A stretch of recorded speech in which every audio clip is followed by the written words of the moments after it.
पाकिस्तान लगातार फैसले जो ले रहा है वो हास्यास्पद फैसले हैं। सबसे पहले अनुज सर आपका रुख करते हुए कि ये हास्यास्पद फैसला किस तरह से देखें, क्योंकि आवाम की चिंता नहीं जिसके लिए सरकार होती है, नेताओं की चिंता सबसे ज्यादा जो है पाक की सरकार को है। जय हिंद किरण, बिल्कुल आपने सही कहा। देखिए ये बात हम काफी समय से करते चले आ रहे हैं कि पाकिस्तान के जो एस्टेब्लिशमेंट है उसकी प्रायोरिटीज बिल्कुल गलत हैं। प्रायोरिटीज पाकिस्तान की हैं, जो पाकिस्तान का सुन्नी मुसलमान पंजाबी है, सिर्फ और सिर्फ उसकी देखभाल, उसकी बढ़ोतरी वो करने की प्रायोरिटी है पाकिस्तान। पाकिस्तान आज की तारीख में भीख मांग रहा है। जब आर्थिक परिस्थितियां खराब होती हैं तो हमारे देश में मंत्री, एमएलए वगैरह अपनी तनख्वाहें सरेंडर करते हैं कि भाई परिस्थिति ठीक नहीं है, इसलिए हम। और वहां आप देखें 500%। किरण, ये मेरे मैथमेटिकल दिमाग से बाहर की बात है कि सर, जब मैंने भी सुना 500, मतलब ये अपने आप में एक अलग और चौंकाने वाला है। ये कभी कभी समझ में नहीं आ सकती ये बात कि जो देश भीख पर निर्भर है, जिसका कोई प्रोडक्शन कैपेबिलिटी नहीं है, और वो सिर्फ और सिर्फ उन्होंने किन शब्दों का इस्तेमाल किया है अपने भाषण में शहबाज शरीफ ने। उन्होंने ये नहीं कहा है कि हम सहायता लेते हैं अपने मित्र राष्ट्रों से, उन्होंने कहा है कि हमारे मित्र राष्ट्र they no more expect us to come with a begging bowl. तो वो खुद इस बात को मान रहे हैं कि वो एक भिखारी मुल्क है, भीख मांग मांग करके वो जिंदा रहे। देखिए, कोई भी दुनिया का देश, अफ्रीका कमजोर से कमजोर आर्थिक अर्थव्यवस्था अफ्रीका की भी 25 बार बेल आउट नहीं लिया उन्होंने 50 सालों में। इन्होंने 25 बार बेल आउट लिया है। बेल आउट का अर्थ ये होता है कि जब आपकी अर्थव्यवस्था चरमराई हुई होती है तो आपको वहां से उबरने के लिए जो पैसा दिया जाता है उसको बेल आउट कहते हैं। ये कोई मदद नहीं है।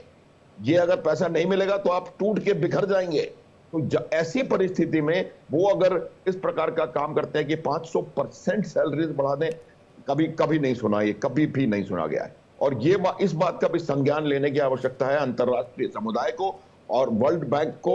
ये जितने भी फाइनेंशियल एस्टेब्लिशमेंट्स हैं जो इनकी सहायता करते हैं, उनको मालूम पड़ना चाहिए कि जो पैसा उन्होंने दिया है वो कहां जा रहा है। ये एक मुश्त इंक्रीज नहीं है, वो पूरा कैस्केडिंग इफेक्ट होता है। ये हर महीने उनको 13-15 लाख 20 लाख जो भी तनख्वाहें हो रही हैं वो मिलेंगी। तो ये बात देखने की आवश्यकता है। दूसरी बात मैं आपको बताता हूं कि जो पैसा पाकिस्तान को मिलता है वो पैसा वो या तो अपनी डिफेंस इंडस्ट्री में लगाता है और या फिर टेररिज्म इंडस्ट्री में लगाता है। दो ही इंडस्ट्री वहां पर उनकी चल रही है। अब मैं ये बताना चाहता हूं, देखिए कि किस प्रकार से जब से उनको वो बेल आउट पैकेज मिला है, क्या आपने किरण एक भी बार उनके प्रधानमंत्री को या विदेश मंत्री को ये कहते सुना हो कि ये हमने इस परियोजना में जो कि लोगों के लिए फायदेमंद है उसमें पैसा लगाएंगे या यहाँ लगाएंगे? बिल्कुल अनुसर, ये इसीलिए तो ये सवाल कि आवाम जी बिल्कुल सर, सिर्फ और सिर्फ जो उन्होंने अनाउंसमेंट्स किए हैं कि हम ये जहाज यहाँ से ले लेंगे, ये ड्रोन वहां से ले लेंगे, ये वो वहां से ले लेंगे, इस बात को भी देखने की आवश्यकता है। जी कमांडर सुदर्शन सर, आपके पास आते हुए, क्योंकि देखिए जो बात अनुज सर भी कह रहे हैं कि कभी आपने सुना है, और वाकई हमने कभी नहीं सुना, और चौंकाने वाला 2 से सीधा 13 लाख की सैलरी, और वो भी उनकी जो सीनेट चेयरमैन हैं, जो नेशनल असेंबली के स्पीकर हैं। मतलब आप उनकी यहाँ पर तनख्वाह जो है वो बढ़ाते चले जा रहे हैं। क्या कर्ज आप इसलिए ले रहे हैं? क्या IMF से मदद आपने इसलिए ली थी ताकि आप नेताओं को खुश कर सके? किरण जी, सबसे पहले नमस्कार, जय हिंद, जय हिंद सर। देखिए, अनुज जी ने जो कहा है बिल्कुल सही कहा है। अनुज माथुर ने पिछले 5 साल में पाकिस्तान ने अपने पार्लियामेंटेरियंस, मिनिस्टर्स को 3 बार बढ़ोतरी दी है। हर बार 100% से ज्यादा, हर बार। ठीक है, इसके लिए मैं ये बिल्कुल शराफत से कह सकता हूं कि पाकिस्तानी पार्लियामेंटेरियंस का कोई सगा नहीं। अगर कोई सगा है तो उसको उसने ठगा नहीं, और सबसे ज्यादा ठगते हैं अपने ही देशवासियों को जी। अब देखिए, जहां से भी उसको, और ये कंगाली का एक बिल्कुल साफ नमूना है। एक भिखारी को आप पैसा देंगे, वो सबसे पहले क्या करेगा? अगर उसको 100 रुपए मिल गए, वो जाके बिरयानी खाएगा या शराब पिएगा, क्यों? कहता है यार हम तो कंगाली में वैसे ही रह रहे हैं, तो जो मिलता है उसको तो पहले हड़प ले।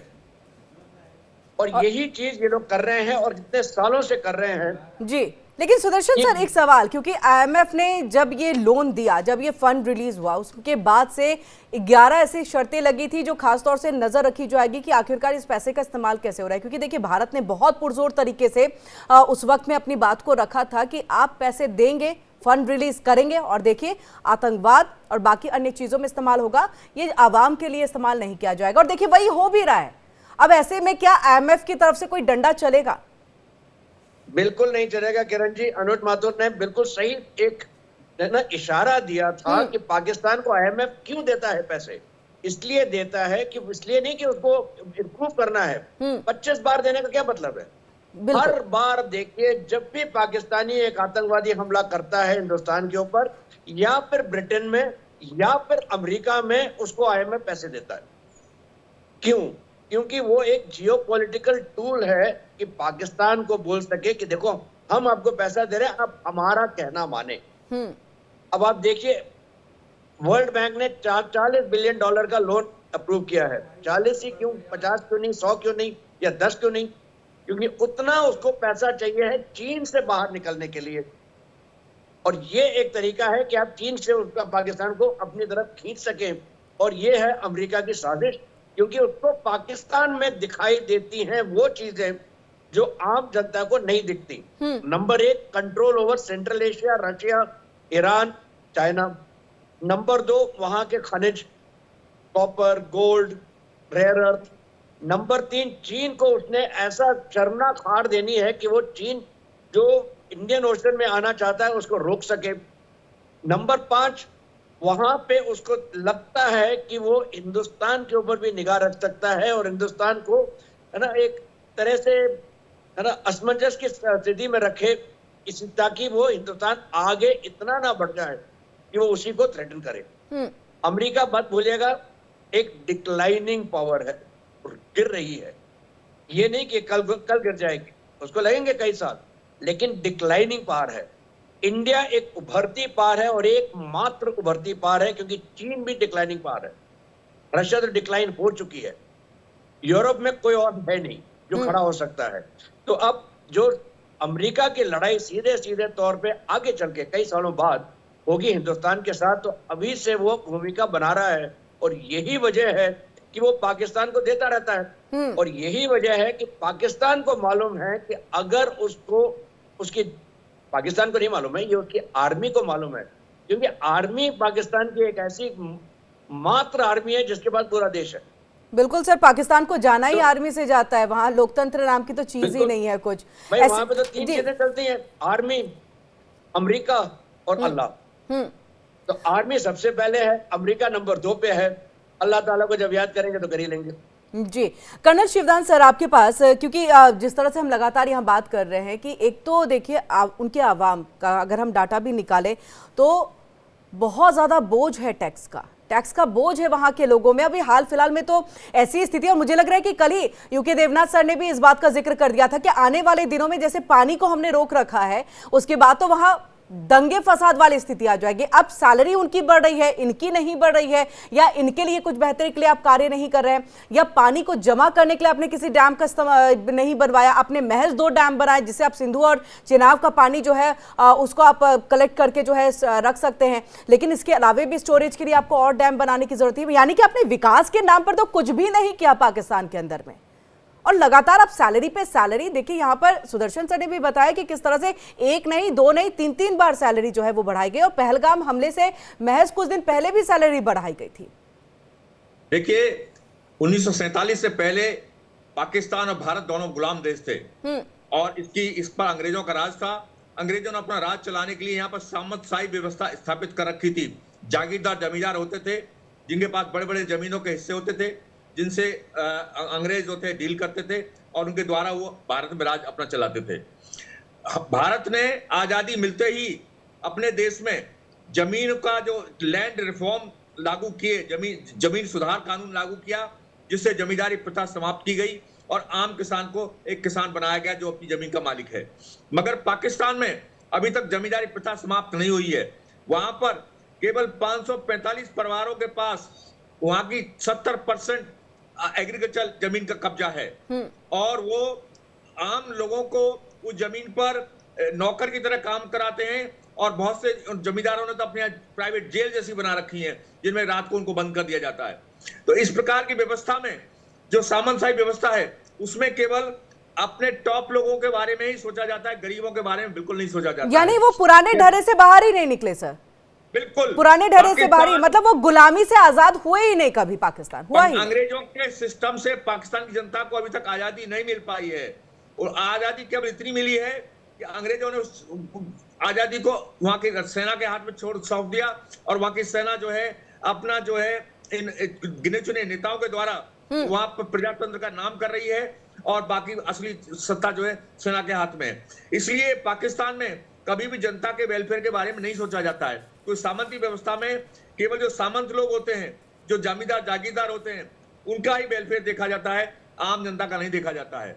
तो इसलिए पाकिस्तान की जो सरकारें हैं वो केवल अपना ही भला सोचती है। अभी क्या जरूरत थी इतना ज्यादा सैलरी बढ़ाने की? केवल इतना पैसा आ गया तो उसका जनता में खर्च किया जाना चाहिए, विकास पर किया जाना चाहिए। बिल्कुल सर, जितना भारत ने उनका नुकसान पहुंचा है उसे ही अगर ठीक करते तो मुझे लग रहा है जो लोन वो उन्होंने लिया है वो उसी चीज में उनका निकल जाता, कि सारे पैसे तो उसी में लग जाते। मैं पाकिस्तान जनता के साथ सिंपैथेटिक हूं कि जिनको अभी तक न्याय नहीं मिला है, और यदि मैं जैसे संयुक्त राष्ट्र संघ को बोला जाता है प्रजातांत्रिक व्यवस्था के समर्थक है संयुक्त राष्ट्र संघ को इन चीजों का नोटिस लेना चाहिए।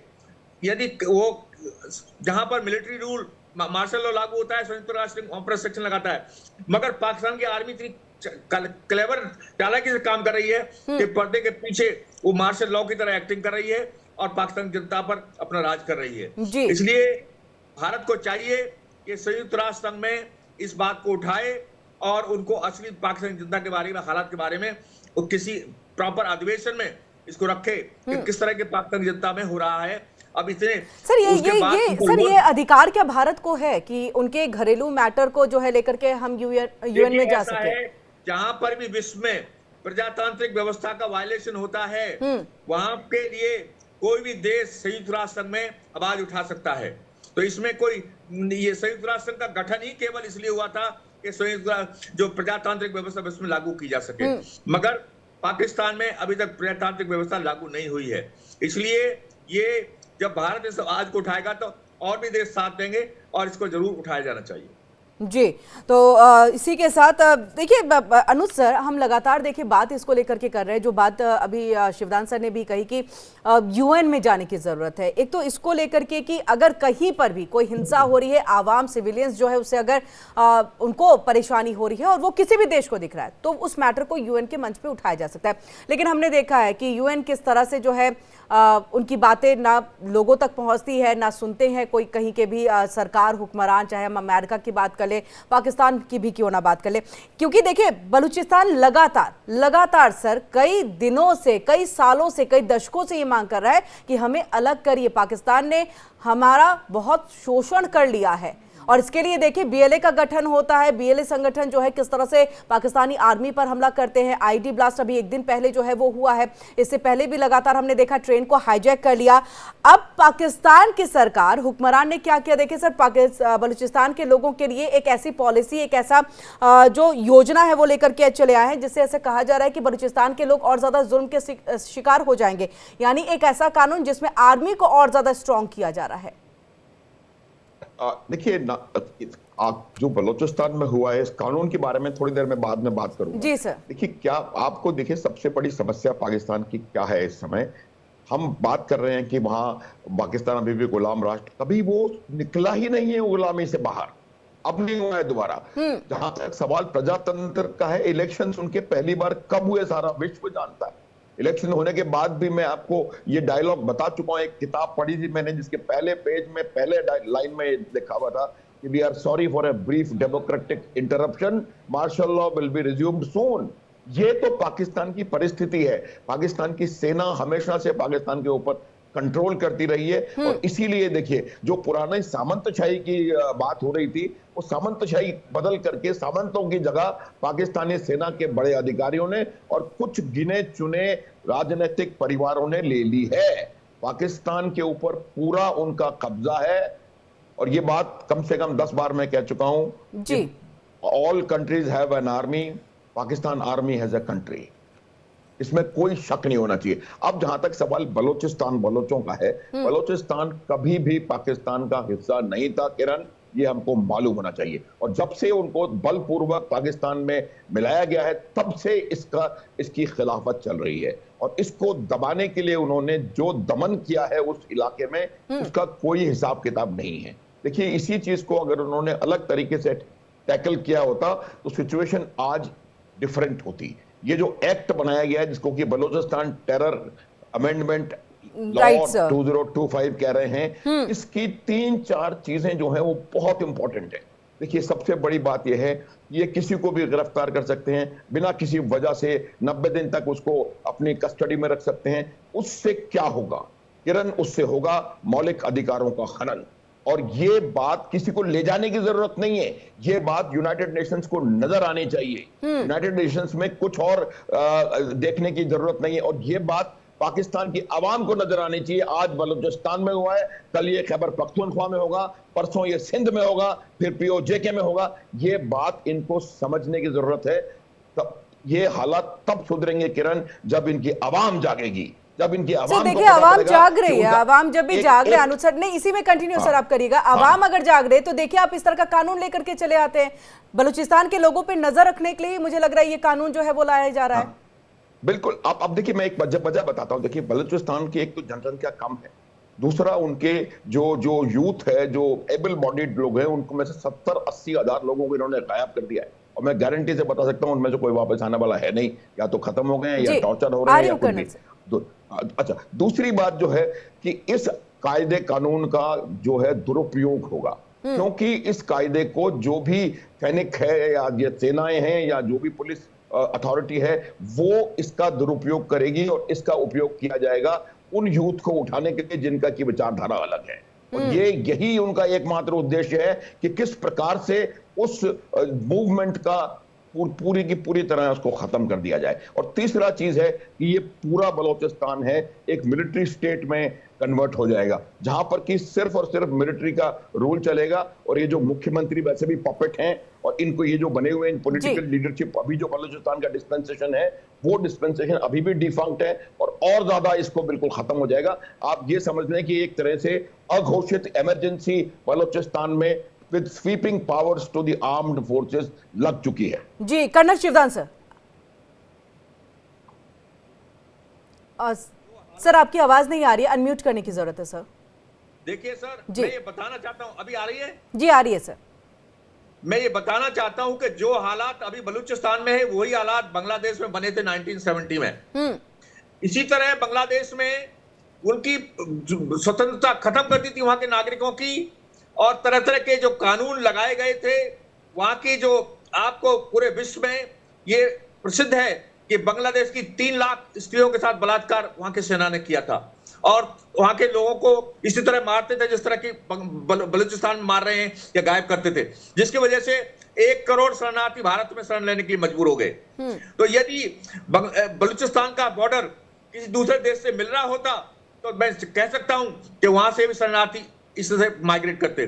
तो पाकिस्तान अपने लोग कहावत है कि हमें इतिहास से सीखना चाहिए, मगर पाकिस्तान अपने देश के इतिहास से भी नहीं सीख रहा है। जिस तरह से बांग्लादेश तो सर 1971 का जिक्र किया, ऐसा है कि अब बलूचिस्तान भी अलग, क्योंकि देखिए हम बांग्लादेश तो अलग हो ही गया था, भारत ने सहयोग दिया था, अब बलूचिस्तान भी अलग होने की कगार पर है। देखिए, ऐसा है कि बलूचिस्तान को जल्दी अलग होगा, मगर मैं ये कहना चाहता हूं कि पाकिस्तान को अपने इतिहास से भी सबक नहीं ले रहा है। दूसरे देश का मान लिया नहीं, दूसरे देश का नहीं देख रहा है, मगर उसके खुद के देश में ऐसे हालात बने और उनकी वजह से पाकिस्तान में उसका बंटवारा हुआ। मगर क्या अब उसको इन बातों का नहीं लेना चाहिए? यदि वहां प्रजातांत्रिक व्यवस्था होती तो वहां के जो पत्रकार हैं, वहां की प्रेस इस बात को उठाती, और वहां के नागरिक इस बात का सवाल सरकार से करते कि आप क्या कर रहे हैं। जिस प्रकार से इसका पहले बंटवारा हो चुका है, क्या आप दोबारा करना चाहते हैं? मगर दुर्भाग्य का बात यह है कि वहां प्रेस को कोई फ्रीडम नहीं है, वहां पर व्यवस्था इस तरह की नहीं है कि जैसे कि हमारे देश में कोई भी बात होती तो जनता उठकर खड़ी हो जाती है। तो इस तरह से मैं यही कह सकता हूं कि पाकिस्तान अपने विनाश के कगार पर चल पड़ा है, और बहुत जल्दी बलूचिस्तान का बंटवारा होगा। और इसी तरह से सिंध को भी, क्योंकि पंजाबी डोमिनेटेड कंट्री है पाकिस्तान, इसलिए सिंध भी बहुत जल्दी इसके पीछे चलेगा और वो भी अलग होगा इससे। जी, तो इस प्रकार से पाकिस्तान को न इतिहास से कोई सबक ले रहा है पाकिस्तान, ना अपने आप को करेक्ट कर रहा है। जी और कमांडर सामंत सुदर्शन साहब जी जी कमांडर सुदर्शन सर, हुए। जिस तरह से देखिए शिवजान सर भी कह रहे हैं कि इतिहास से सबक नहीं ले रहा है, अभी तक आप तो गुलामी से आप बाहर ही नहीं निकल पाए हैं, तो आप क्या सोचेंगे आवाम के बारे में? ऐसे में देखिए बलूचिस्तान पर जो ये कानून थोपा जा रहा है, जो पाकिस्तान की तरफ से, वहां की आर्मी की तरफ से थोपा जा रहा है, इससे पहले ही तो हमने देखा कि आपने कितना शोषण कर लिया, कितने ऐसे परिवार हैं जिनके अपने जो है अभी भी गायब हैं, जिनको आर्मी उठा करके ले गई, उनके बारे में अब तक जानकारी नहीं मिल पाई है। अब ऐसे में ये कानून लेकर के चले आना मानवाधिकार का उल्लंघन है, और ऐसे में खुद यूएन को, जो अनुज सर भी कह रहे हैं कि खुद यूएन को आना चाहिए, इसमें इंटरफेयर करना चाहिए, कहना चाहिए कि ये आप लागू नहीं कर सकते हैं बलूचिस्तान के अंदर में। किरण जी, कौन सी नई चीज बलूचिस्तान में हो रही है या पाकिस्तान ने लाई है नया कानून?